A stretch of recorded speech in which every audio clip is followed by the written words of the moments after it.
In other news this evening, many across Texas are praying for a young cheerleader who is in the ICU after police say a gunman opened fire on her and her friends. We want to thank you for joining us. I'm Keith Garvin. And I'm Daniela Guzman. It's been a shocking story for her teammates, and really for a community.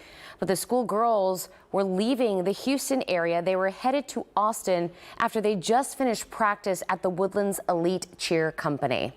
And KPRC2's Candace Burns is joining us live now from the newsroom with much more on how this all unfolded. Candace? Truly heartbreaking story, Daniela. The cheerleaders involved in this shooting are from Austin. They had been in the Houston area preparing for a competition this weekend that's going to happen in Florida. They were carpooling back home when police say an innocent mix-up quickly escalated to this violence. I call on you, Lord, that you would just bring peace, that you would bring rest, that you would... Hearts are heavy at the Woodlands Elite Cheer Company in Oak Ridge. A gym full of competitive cheerleaders and their families spent Tuesday night praying for Peyton Washington. She was shot on the left side through her back. The high school senior was seriously injured after police say a gunman shot at a car carrying her and 3 other cheerleaders.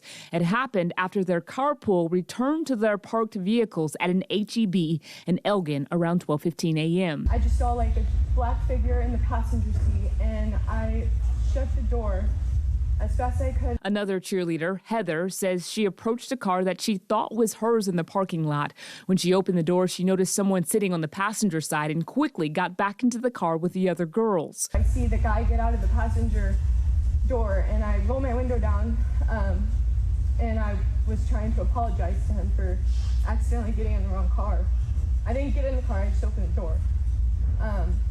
And then I just, halfway my window was down, he just threw his hands up, and then he pulled out a gun, and then he just started shooting at all of us. Heather was grazed by a bullet, but police say Peyton had to be flown by helicopter to the hospital. It was unfortunate. These girls were just trying to get home. Lynn Shear, owner of the Woodlands Elite Cheer Company, says Peyton is recovering. She's no longer on a ventilator, but she's going to miss a competition that she's worked extremely hard to win, the World Champion Cheer title. She's won every title there is to win in all-star cheerleading. She's literally a role model for the kids in this industry throughout the country. Everybody knows her. She's literally one of the very best that's ever done this sport. She won't be competing this weekend, unfortunately. She has multiple more surgeries in front of her. Shear says Peyton's a fighter. She only has one lung, but the elite athlete never let that hold her back. She was born that way, so she's been fighting the odds since she was a baby. The standout cheerleader earned a scholarship to join Baylor University's Division I acrobatics and tumbling team. Her cheer family is praying she has the strength to fight through this tragedy so she can continue to live out her dreams. Father, I pray for her heart, for her mind, for her body, for her leadership.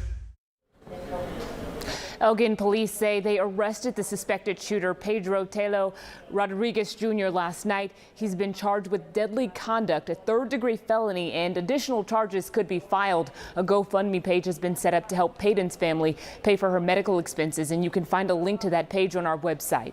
Live in the newsroom, Candace Burns, KPRC2 News.